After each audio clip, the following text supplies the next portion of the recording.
You really are stupid. Well, that's a good way to segue into this. What do y'all want to talk about? I'm gonna go send the link to Bats. Okay. I already sent him the link. Oh shit. Okay. Yeah, I Well, told him. I'll do it to him through Discord if he's interested in joining that way. All right. Yeah, we can talk about how you still haven't gotten into Sabaton and you need to get into Sabaton. Who, me? Shut up about that already. Never. God. I'll watch it today, okay? Does that make you feel any better? You don't have to watch it. I'm just saying try it out at some point. Just look up one random song and see if you like it. All right. Okay, Matthew McConaughey. Oh, yeah. Hey, everybody. This is Keegan. Yeah, I've had him on before, Matthew McConaughey. Oh, we did? Holy shit. Yeah, McConaughey. I've had him on. How am I Matthew McConaughey? Also, when was he on here? Which stream was it? Huh? The Comic Talks one. Oh, yeah. We talked about comics, right? Was I there or were you guys just there? Yeah, you were there. It was us and Nazo. Like, it was me, you, Keegan, and Nazo. Oh, right. Yeah, he was on one of these. Yeah, and you're McConaughey because you kept saying all right, without the funny accent. All right. all right. All right. It's a classic. Hey, Keegan, is that your new profile? Never saw that profile before. Keegan looks like a gamer. Yeah, it beats the one where he looks constipated. Yeah, fair enough. But yeah, we were going to do one talking about the EU books we had read, but I still have to finish one. I think we should save that for another time when we're all prepared. Yeah, I'm still reading Deceived. Like, I'm almost halfway done with it. Hey, Nathan, did the book deceive you? I swear to God, I wish I could slap you right now. That joke never gets old. The book is deceiving you, Nathan. You can't trust it. It got old the first time you said it. I'm sorry. I can't get over that. That's too much. Too good. Okay. Yep. Okay, well, it looks like the stream isn't on YouTube yet, so I can't really post it on Twitter to get people on.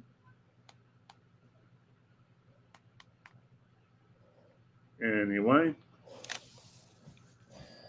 Let me see. What's there to talk about?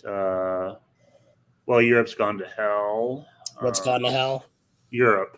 Oh, Europe? People have been bitching about Europe since the 1800s. Oh, no, it's really gone to hell now because of all the migrants, apparently. Oh, boy. Okay. Nathan, when they hang you, I don't know what I'm going to do. I guess I'll probably say he was a good man.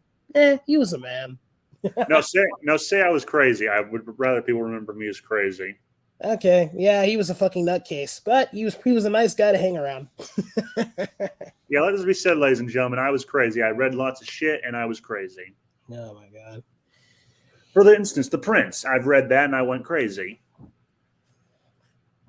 Like I have no idea how people like this book. It kind of is boring. I can't understand what the guy's saying.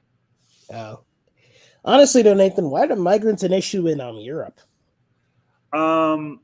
The issue isn't really that they're migrants. The issue is how they've been acting. Like they've been acting like assholes, killing people, snuggling women, slitting people's throats on Mother's Day. Well, I blame that off the actions of individuals, not collectives of people that show up. Oh, same here. The problem is the migrants aren't being deterred. They're not being told this is bad and you shouldn't do it. They're getting away with it from what I can tell. Well, they should be treated as equally as everyone else there. It's like if they commit a crime, it's, focus on the fact that they committed the crime rather than the fact that they're migrants. Well, I don't see any of the other migrants decrying it. Like, they seem to be fine with it because... what the hell happened to Keegan? He just disappeared. No, I guess we just scared him off, but... yeah, I think you scared him away. No, what you were saying? But, yeah, like, they've been snuggling kids, some of whom aren't even teenagers, like 11-year-olds, and they've been calling them sexual emergencies. Yeah, I get that, man, but those individuals who happen to be migrants, some of them may not be migrants, did those things. They should be held to Yeah, it's that level. gangs of them that have been doing this, and you've had grooming gangs, you've had lots of shit happening there, and the problem is the government's not doing anything. They're letting them not only get away with it, they've been coercing people into housing them for free. Dude, I'm just saying we should look at them as everyone else, individuals that commit these crimes, not as migrants. But that's just I know. I addressed this in my video about an armed society being a polite society. I said, look, this is like an insult to the people who came here legally, and they should be, and you're insulting them basically. Oh, look, Bats is here. Matting him. Hey, dude. Yeah. So yeah, that's my issue. Is like there are people from Albania and all the Middle East who came to Britain legally, and I feel like they're being insulted by letting these other asshole migrants who are just being cunts to people in Britain. Like they're doing as they please. Dude, all I'm saying is that if you don't look at them as individuals and you look at them as, groups of people that are committing this stuff without looking at the individual actions of people that actually happen to commit this stuff, then innocent people that also happen to be migrants would probably also get treated a certain way. Just saying. Oh, I'm not calling for that. I'm just saying some of these migrants are being assholes, and the ones who are being assholes should be held accountable, but that's not happening as far as I can tell. But anyway, hey, Bets, how you doing? You got it. Understood. Hey, Bats. How's it going? What's up? I was just writing. Oh, okay. I had a really, really good Lex Luthor idea come to me. Mm-hmm. So okay, I was going to do a stream. I was going to do a stream with David Stewart, but I guess he backed out. So. Who's David Stewart? Man, where the hell did he run off? Oh, that's someone Nathan knows. Where the hell did he run off to? He's another YouTuber. He's also an author that I follow on YouTube. He's actually pretty decent to watch. Nice. I was trying to get him on to talk about pulps because it was going to be like me as someone who's kind of a newcomer to pulps. I wanted to talk to someone who knew about them and just like have a discussion on it. Oh, cool. And he sounded like he was for it, but he had to ask his wife if they had anything planned for the day, and I never heard back, so I'm assuming he backed out. I wouldn't assume he backed out. I would have just assumed that, he got busy. Yeah, in fact, that sounds like he's intentionally like snuffing you or stiffing you. Oh, no, he responded to me the first time. He just said, yeah, no, I'd be fine with that. I said to check with my wife to see if she has any plans. I'm like, okay, yeah, that's fine if you don't. If we can't do that, I can always wait till I get back from Arkansas to do one with you. And I never heard back from him after that. Yeah, well, I'd say just give him a bit. Give him a nudge after like a week or so. Because it's holiday season, right? Yeah, it is. And he's an awesome dude to watch. If you haven't, I would recommend people check him out because he's actually sane, unlike a lot of authors I can name. Nathan, so Keegan was having connection problems, so he'll be right back after these messages.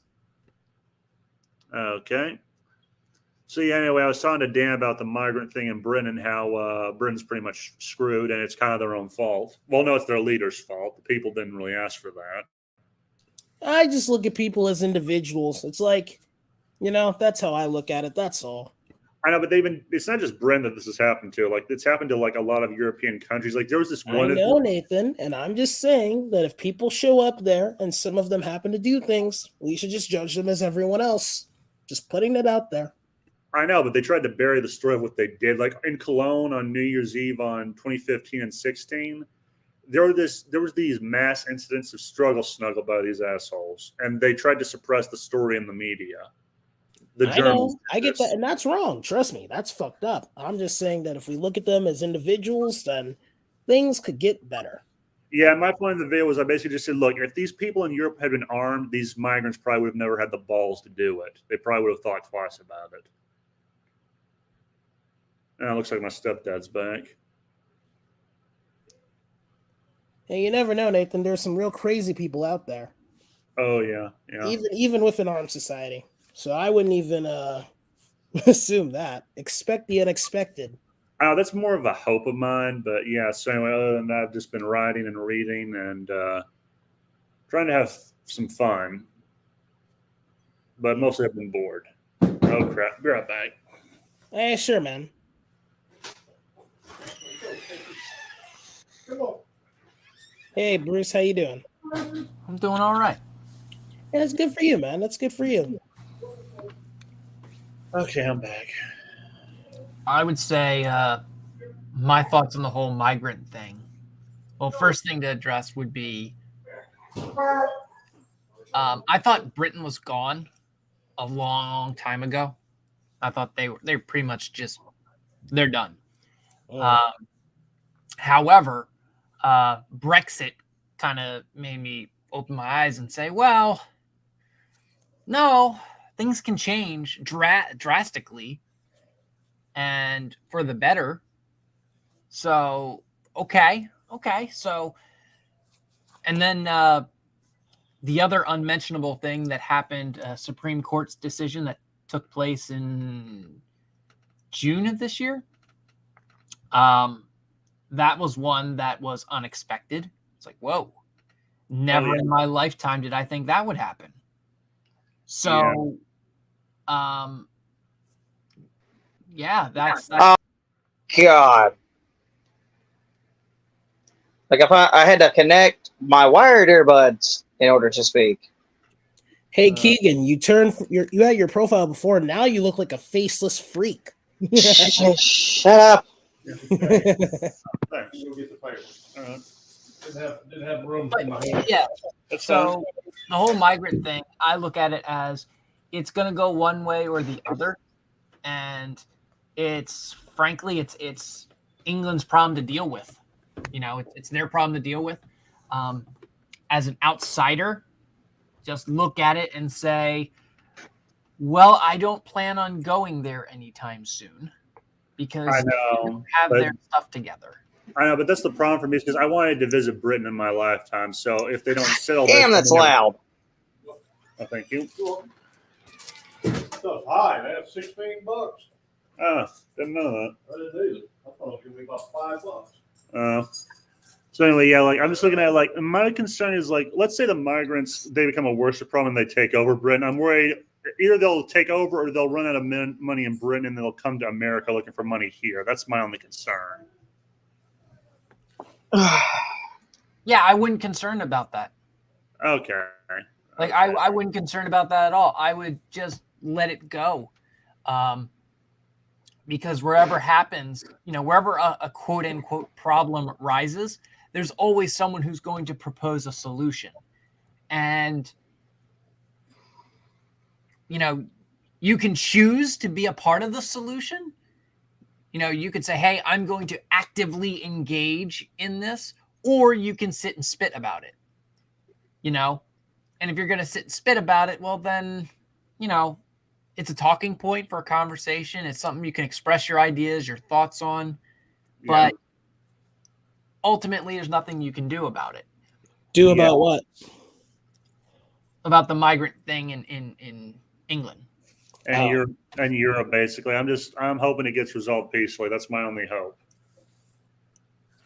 Yeah, I personally, I don't care. I don't care how it goes. You know, God bless them. I hope Godspeed to everyone there and everyone works out fine and dandy for everyone. Same here, dude. But if it doesn't, well, that's a shame. You know, that's how I look at it. It's not like I am tasked and responsible for fixing Europe. So I'm not going to dwell on fixing Europe. You know, that's their problem. They have to fix it. They have to want it.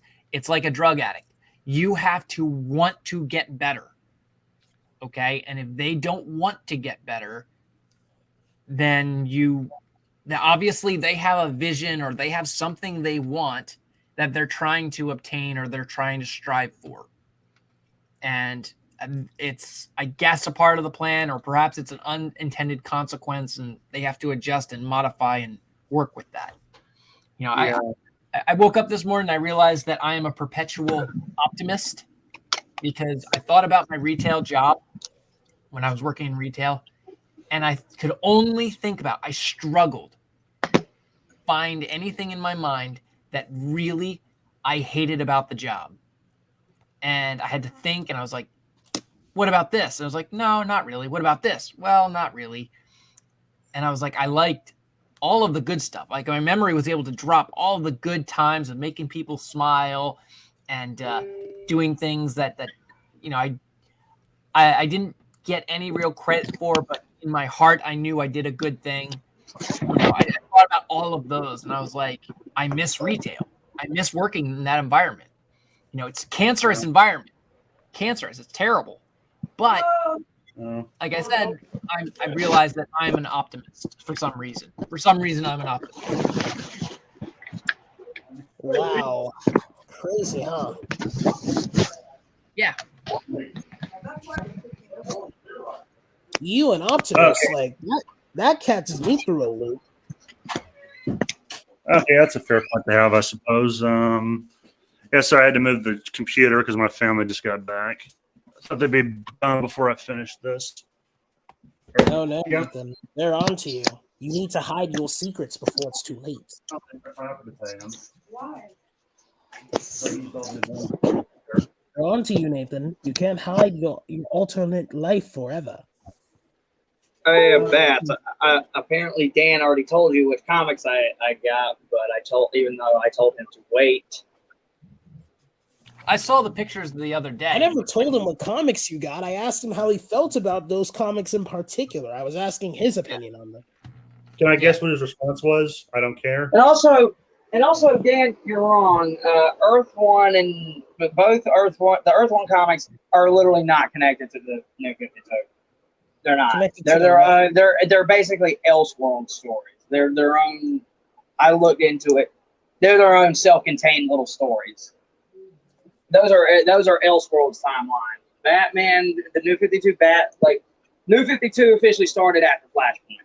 So Superman of that universe had a. Here's the thing: Superman's suit in Earth One is one his mother made him. So it's the traditional origin of his suit. I'm not even sure what you're talking about. I'm talking about Superman Earth One. You said that you told me offhand like they were like the beginning of the New 52, which they're not. No, Keegan, I never told you that. Oh, It sounded like you did. No, I never said that. I said the Earth One comics were controversial. Okay. I said the Earth One comics were controversial, and a lot of people had mixed opinions on it, like the New 52. You're an idiot. Listen. All right. You should have. No, you need to watch it. I sound like my parents. Oh my god. No, dude, I was telling you about controversial comics because he turns you into your parents. I know. I was telling you about controversial times in comics, like the New 52 and the Earth One books, which are also controversial. I didn't say they were the same fucking continuity. I should strangle you. But you put them in the same goddamn sentence. You should have phrased it better, because you know how my brain works. Keegan, forget talking. I'm just writing stuff to you now. Hold I think that's for the best. No, you just need to work on your phrasing. Nope, writing. I'm writing. Phrasing. Okay. I'm a better writer than talker anay. Wait, Keegan, your brain functions? I didn't know this. This is news to me. Shut the fuck up, asshole. Wow, I actually managed to get a laugh out of Nathan, like a genuine laugh, not an ironic laugh. Yeah, it's hard to get him to laugh. It is?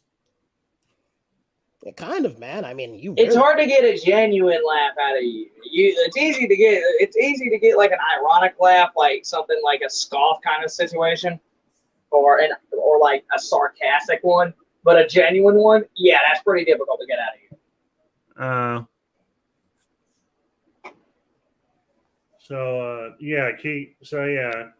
Keegan's birthday, yada yada yada. Happy. Yeah, but also I want to get Babs' opinion on the Brian Michael Bendis, the Man of Steel book. That feels like it's its own self-contained little story, like told in 4 different parts. And keep in mind, I got these books at Ollie's, and they were pretty cheap, so I just bought them for my birthday. And I don't know how people could see the Man of Steel comic, not to be confused with the John Byrne Man of Steel, run, but this is like its own like self-contained little thing.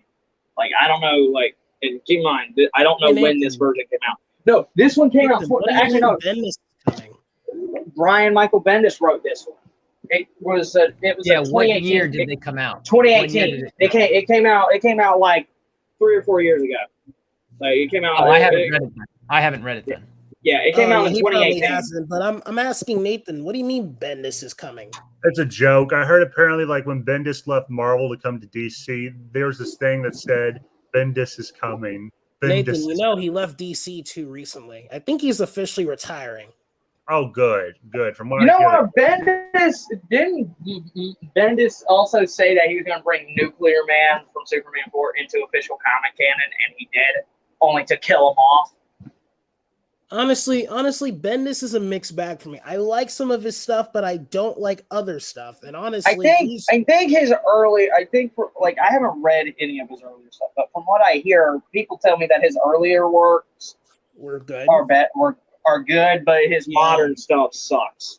Ever since, and this is no offense to him, this is his personal life. I'm not gonna say he's wrong or whatever, but ever since he adopted his daughters, he's gone on this extreme modern woke edge when it came to his creativity, and it messed with it. I had no issue with him creating new characters that weren't white. That's not an issue for me, or weren't male. That's not an issue for me. For me, the issue was how he wrote them.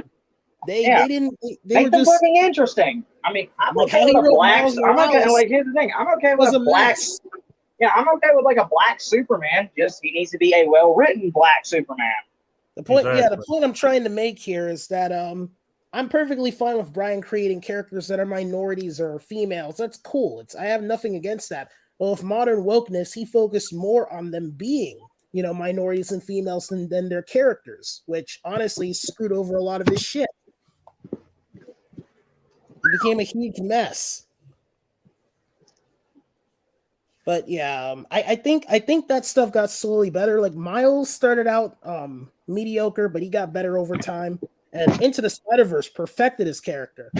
But if they honestly, his characters could work, they just need to be fixed. A lot of these new characters could work if they were fixed. I keep saying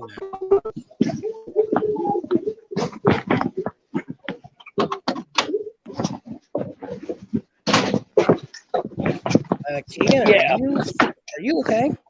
I was walking outside. I thought you were falling into shit. But yeah, when I hear Bendis, the thing with him is like he's good with. Like I heard he was good with street level heroes. But you give him like a super power, like something like Superman. It's like, oh yeah. I mean, I just hope to God that Michael B. Jordan's Val Zod project will actually come through because I really want to see that. Because I mean, sure that was canceled. Damn. Yeah, I know JJ. I know a lot of JJ's projects. Honestly, got no canceled offense to Michael B. Jordan, but Ta-Nehisi Coates was writing that, and now I'm glad that didn't get made. Same here. Well, no. Ta-Nehisi. Like No, here's the thing. Ta-Nehisi Coates was probably going to be writing JJ's film. He was going to be writing his, and honestly, Ta-Nehisi Coates, I don't like the dude's writing is shit. Like, I'm not saying everything he did is horrible. I know he got a Nobel Peace Prize for whatever, but his works in comics is horrible. What he did to Captain America was horrible. What he did to Black Panther was horrible. Yeah, the guy's a borderline racist from what I hear. Yeah, on top of that, he hates people he hates people. He has a lot of hatred and bigotry when it comes to certain people because he assumes, how they look connects to a whole bunch of political stuff. And to top it all off, he changes these characters to suit his beliefs, and it shows. So yeah, fuck Ta-Nehisi Coates. How the fuck do you make Captain America hate America? What the fuck is wrong with you? This is the same guy who said he hated the first responders to 9/11. I'm like, what the fuck is wrong with this guy? He's crazy. He's a nut, as far as I'm concerned. And his work and his stories suck. My mom bought me like two Black Panther books written by him, and I read them over and over again, and they sucked. I didn't know why. Yeah, and the fact that this asshole Nobel Peace Prize, like it kind of affirms for me that it's like the Pulitzer Prize. It ain't worth a damn anymore. Yeah. No, I debated someone on Twitter, like, are you stupid? He got a Nobel Peace Prize for his amazing writing. How can you say he's a shitty writer? I'm like, that doesn't mean anything to me. Him getting a fucking award isn't enough for me to say he's a good writer. Dude sucks. Period, point blank. I feel better. Okay. Oh, I also didn't know Wednesday show on Netflix, but I'm like, sister got it back up. Wait, you talking about the Tim Burton show that came out on Netflix recently? Wait, Tim Burton did that? Yeah, like it was it's been in the advertising and all the trailers. Like I'm surprised you didn't know that because it's got Burton because the trailers had Burton's fingerprints all over it. Oh, yeah, no, my sister wanted me to watch it last night, and I did. I watched the first. I haven't seen it yet. I really wanted to though, but I no longer have access to Netflix, so I can't watch it. It's okay. I like it. I thought the casting of Jenna Ortega as Wednesday was fucking perfect. Like pretty much, probably on the same level as Christina Ricci, because that's how I'm imagining it. But I don't understand why they gave her like almost little to no emotion concerning like in the original show, she was just a normal kid. Like she acted like a regular kid. It's just the joke is that the whole family is just a regular family. The joke is that they're just a little macabre. But by the time the '90s, the Barry Sonnenfeld movies came out, they completely gave it an overhaul and basically made Wednesday just completely stilted and kind of lacking no emotion. Well, no, not lacking. Lacking emotion altogether. So she just speaks in this kind of dry, emotionless, monotone voice. They kind of did that with the show. She seems kind of emotionless almost. Well, but in the original '60s show, she's actually got a lot of life to her, ironically enough. Like they all act like regular kids. Like both Wednesday and Pugsley, they both act like just regular kids.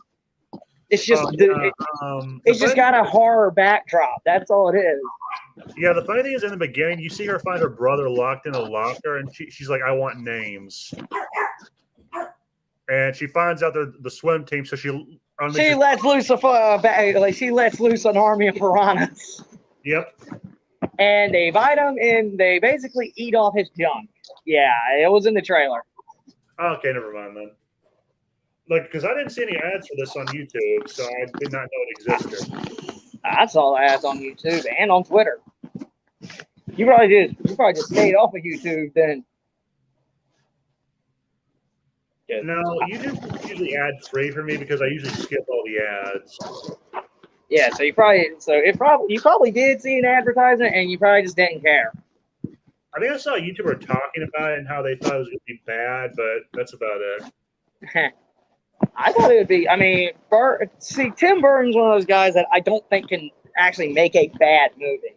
A lot of people say, "But what about Planet of the Apes?" Those are, as far as I'm concerned, those aren't bad movies. They're just not as good as the originals. Like, but not as good doesn't equate to bad. It's not as good. I thought it was funny in a dark way. Oh, my sister it's Burton, dude. Watched the first 2 episodes before I went to bed. Bats, there. You're a bit on the silent side, man. People are talking. Oh, okay. Just wondered why. I thought whether there's a mystery involved. Yeah, it's like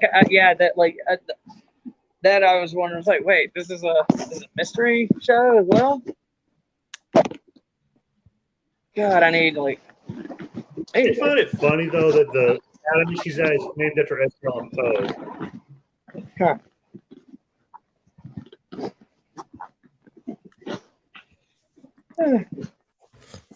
Yeah.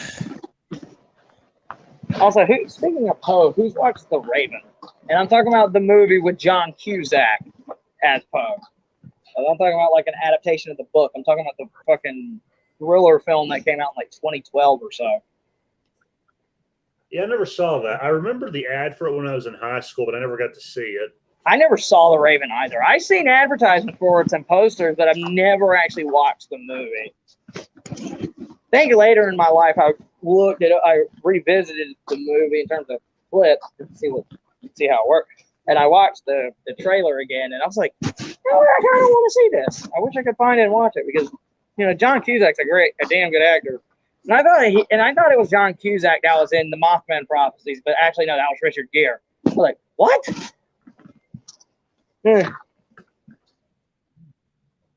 I just wish more movies. See, that's why I say more movies based off cryptids need to be made, like more horror films. But I'm talking about more mainstream shit, not like low budget shit. So I'm talking about like bigger studio. most mainstream movie. I just realized something. I think when Hollywood gets their hands on like urban legend horror movies, they usually end up like Slender Man. Like they never do the original legend justice. They don't, because it's Hollywood. They can't do it justice. Yeah, so you always get and I was like, Slender Man isn't Marble Hornets. So, I mean, Marble Hornets is semi-based off Slender Man, but it's a completely different story in and of itself. Yeah, I don't know. It's kind of like it's asking, like giving them a horror, like telling them to do justice to the lore of some. It's like asking them not to make an Anthony McCarthy portrayal. It's like it can't be done, I guess. Well, I mean, I want to do. If I could, I would love to do a kind of big, but like I think that might be what my film company would have to do. Like take these different urban legends and like all these different urban legends and give them a big budget. I'm not gonna say Hollywood budget because Hollywood ain't gonna have no part in it. It's just, but they are gonna get big budget, so there's gonna be some money put towards them. Okay. I might have to work with other studios, the other independent studios that kind of fund this and just go with it, like, and the different kinds of independent studios that would be willing to fund these kinds of projects. I would do different and thought like every film will be different, but it'll be based on like urban legends. Hell, at some point it might be just straight up adapting the fucking legend. Oh, you mean like I'd like to see the Melonheads get adapted into a miniseries. Yeah, I mean, I'm one of those people. Like, I would even go for the straight up popular ones, like the Hookman legend, Bloody Mary, Wendigo, like maybe do some movie. I think most of them would just be short films because I think that's the only way you could truly adapt an urban legend is a short film. So maybe that would have to be like you probably would work best. I think. No, go ahead. Yeah, I think the best way to go about that, though, if I'm just gonna go straight short film, I might as well just make a fucking TV show, like a Twilight Zone type show. Like, let's say you want to make a Melonhead thing. I would say do a short film about that because the Melonhead origin is not that complicated. It's pretty simple. Yeah. I definitely want to do films based on creepypastas. Obviously, I'd make another Slender Man movie because I want to do that one. I would want to do and I would get people who know the creepypastas and lore through and through, but know the fan fiction-y stuff about the, creepypastas. It'd just be like the original creepypasta just through and through. I would even adapt Jeff the Killer because I'm surprised Hollywood hasn't tried that first. And make it a slasher movie. Is a creepypasta like the SCP shit? Yeah, actually, the SCPs are creepypastas.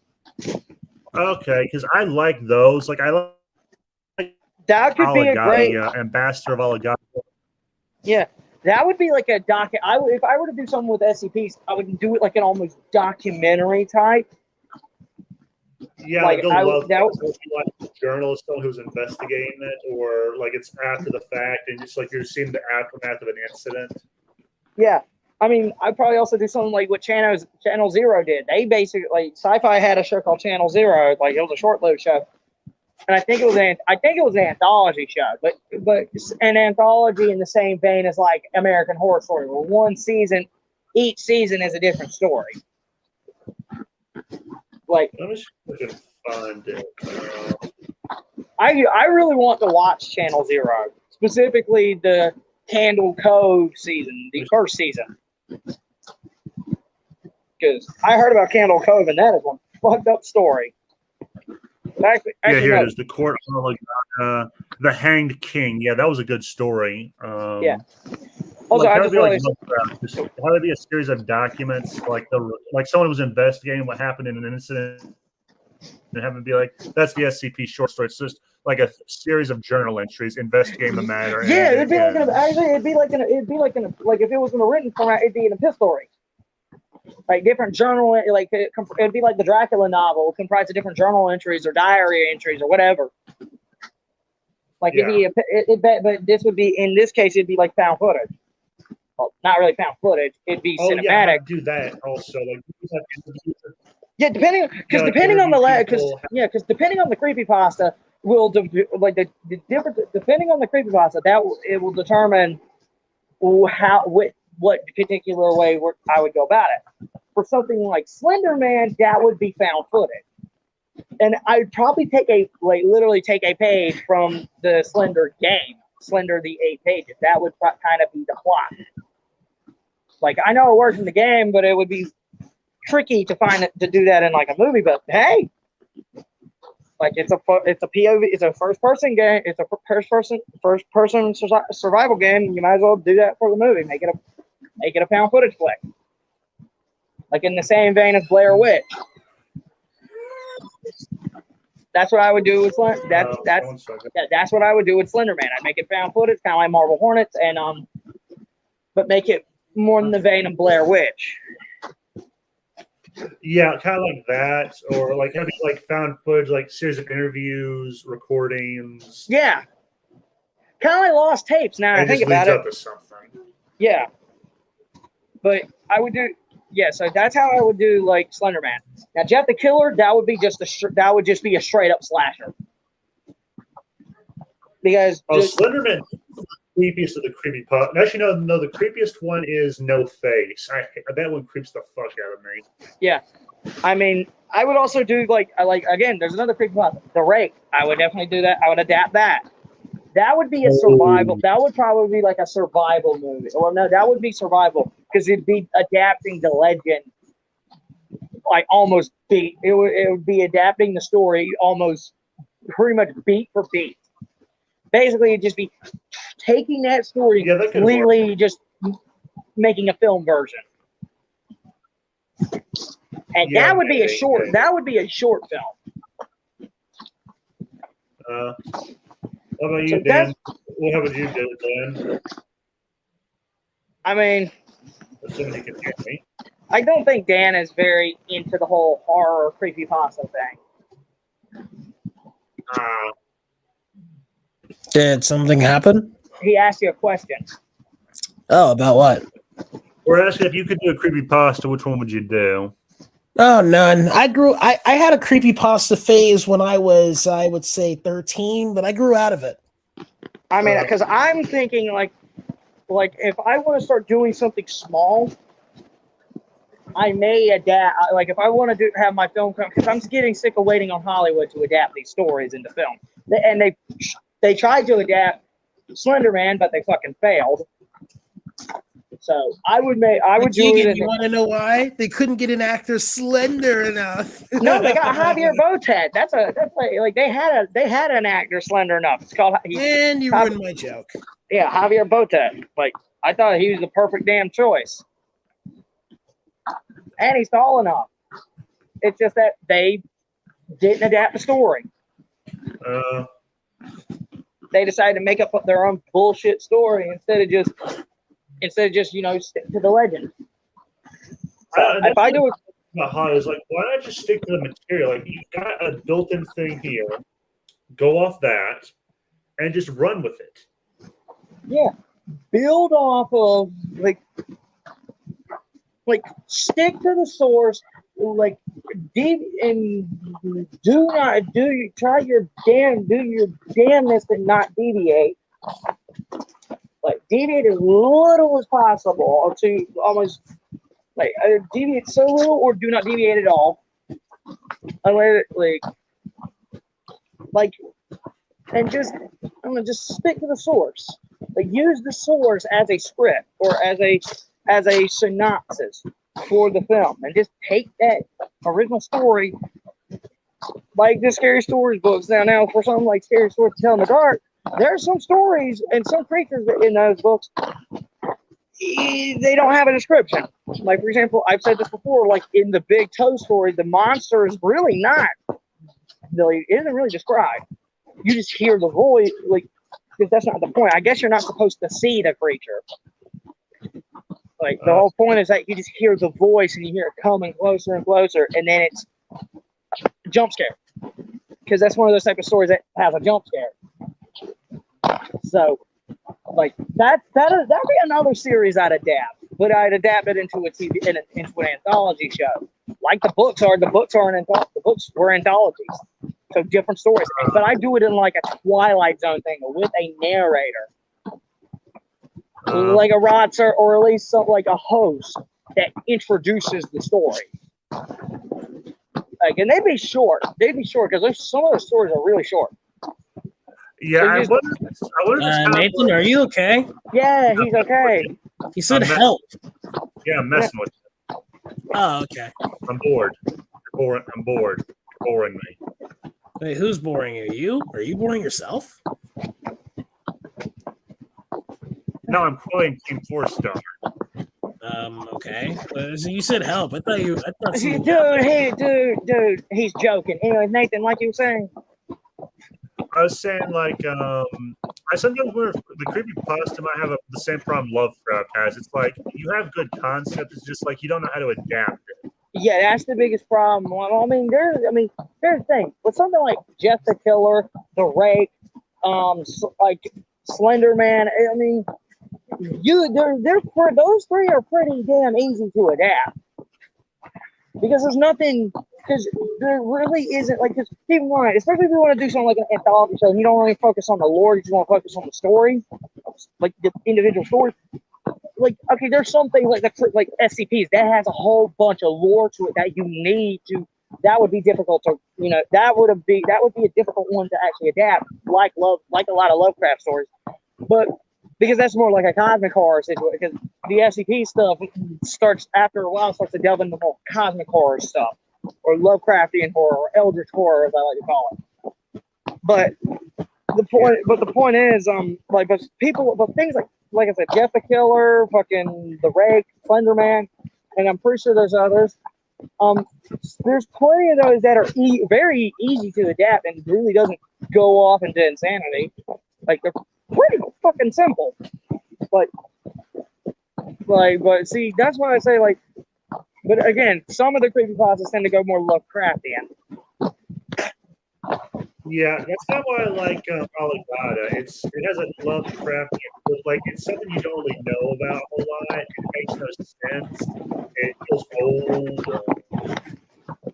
Humanity. It's just like, I don't want to be involved with it. Yeah. Yes, because I look at it. Huh? I'm hearing noise. Is someone having backdrop problems? Oh no, you're hearing something like, yeah, you're hearing. I think you're hearing like a saw or something. I don't know what that noise is. But what I was talking about was like, again,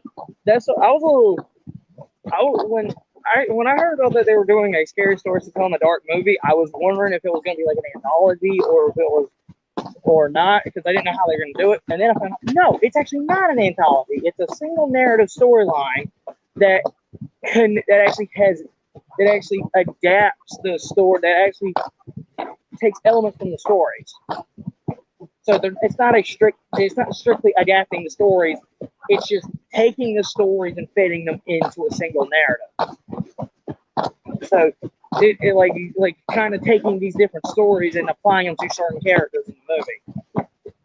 It's a good movie. It's just I want to see like an anthology show, like Goosebumps. Like, I mean, a guy on YouTube, I think his name's John Johnson or something, actually did like a web series of adapting the stories from the books, and it was called Scary Stories to Tell in the Dark to Tell series. Fitting name. But for some reason he changed the title like a good couple times. So now it's just like, okay, why?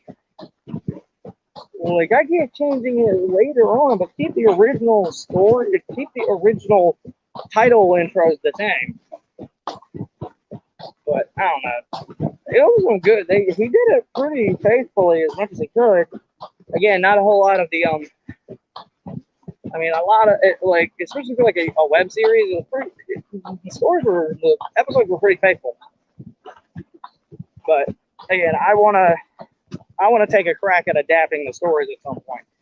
Who knows? Maybe at some point I may actually do like audio recordings of the different stories. Because now I got the books. I got a collection of the books in one novel. I might actually end up doing audio recordings of the different stories, and I may post them online. That's fast. Wait, what the hell happened to Nathan? What do you mean? He's not here. What? I had to go take care of something. Keegan, who are you even talking to? Huh? Okay. Bruce, Nathan's not here. I see that. Did his ass just bolt? He probably dropped because of his connection.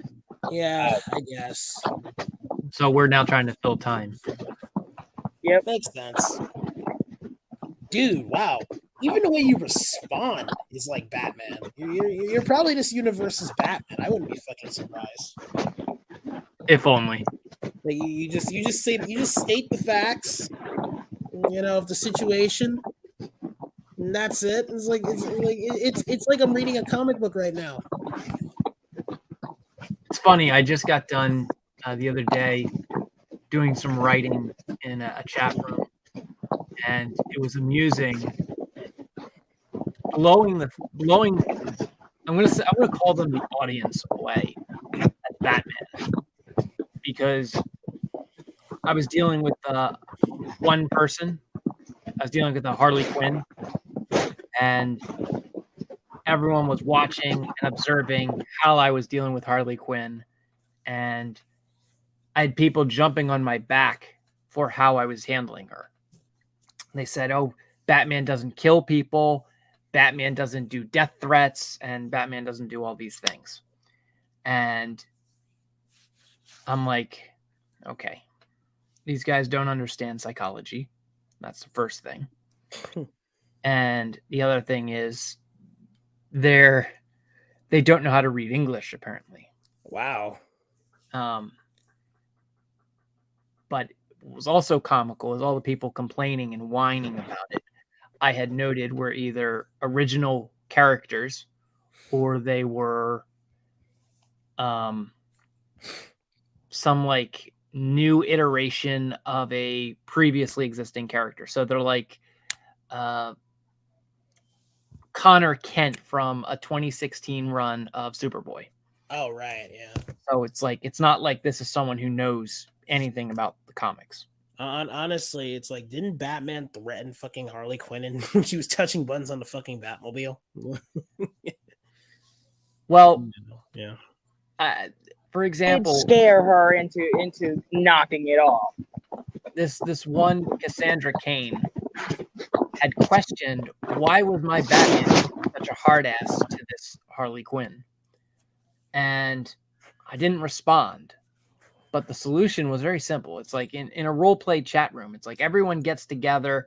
It's assumed there's a bar and we're all just chilling out, shit posting together. That's just the general idea or theme of chat rooms. So we're there and everyone's confused because they're not paying attention. They're like, why is Batman being such a hard ass to Harley Quinn? He's putting her in handcuffs. He's threatening to hurt her dogs, her hyenas. And I didn't threaten them. But I'm over here like, she had just claimed she spray painted the Batmobile, which I diffused that. I said, I didn't take the Batmobile today, so I have no idea what car you just did that to. You vandalized. And then she also said she pulled out a remote and detonated it, blowing it up. So after she did that, I'm like, I'm a superhero in a superhero environment. What did you think was going to happen? Like, you're a criminal. You just committed several crimes. What did you think was going to happen? So, again, I point to that Cassandra Cain as someone who doesn't know anything about comics. she has an opportunity to role play as Cassandra Cain, and that's good on her. But it's like you don't know these characters. You don't know why you're even wearing the mask. You don't know why you're doing any of this. To you, this is just dress up. You're not looking at this as this is a mission. This is a job. This is not fun and games. Okay? Like, you should be outside surveying the grounds to see if the bomb blast hit anyone else. Like, that's what you should be doing. You should be outside looking to eliminate the fire from the bomb. Like, that's what Cassandra Cain would be doing. Yeah. But That would make sense. after I had dealt with her, there was another. There was a Superman villain. There was a Superman villain who was watching, and she was tempted to start stirring up some shit. And so the room was quiet, and they observed and watched how my Batman dealt with her, because my Batman said, I could handle her without the use of kryptonite. And that like blew everyone's mind. They're like, what? Like, how? Hey guys, I'm gonna have to end it here. My power's out. All right. What? Oh, that explains it. Explains why your power's out. Okay. So see you guys later. Yeah, see you later, man. Take it easy.